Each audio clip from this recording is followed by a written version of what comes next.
Lesson 3.1 Federalism versus Anti-Federalism. Guided Question 1. What did Federalists support regarding federalism, separation of powers, constitutional interpretation, and a Bill of Rights? Federalists supported federalism, separation of powers, and favored loose interpretation of the Constitution, but didn't see a Bill of Rights as necessary. Guided Question 2. What did Anti-Federalists support regarding federalism, separation of powers, constitutional interpretation, and a Bill of Rights? Anti-Federalists did not support federalism, separation of powers, but they favored a strict interpretation of the Constitution and they wanted a Bill of Rights. Lesson 3.5 Philadelphia Convention. What did the delegates originally have the authority to do, and how did they go beyond that authority? The delegates only had the authority to revise the Articles of Confederation, yet after months of debate, they went beyond that authority and designed an entirely new government. What is the difference between equal and proportional representation, and how did delegates compromise on this issue? Equal representation is when all the states have the exact same amount of power in Congress.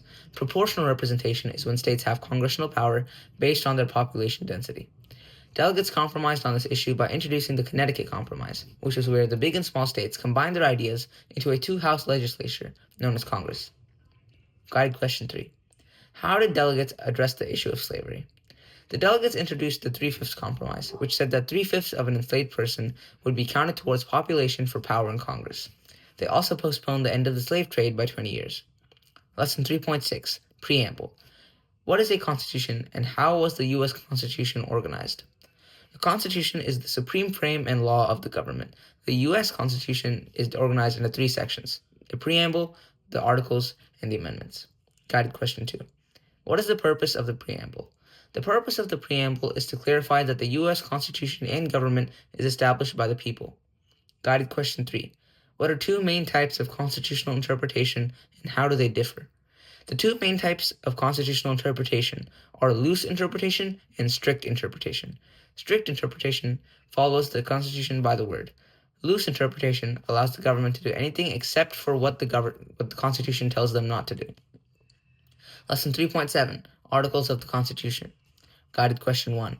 Which articles provide for the separation of powers by establishing the 3 branches of government?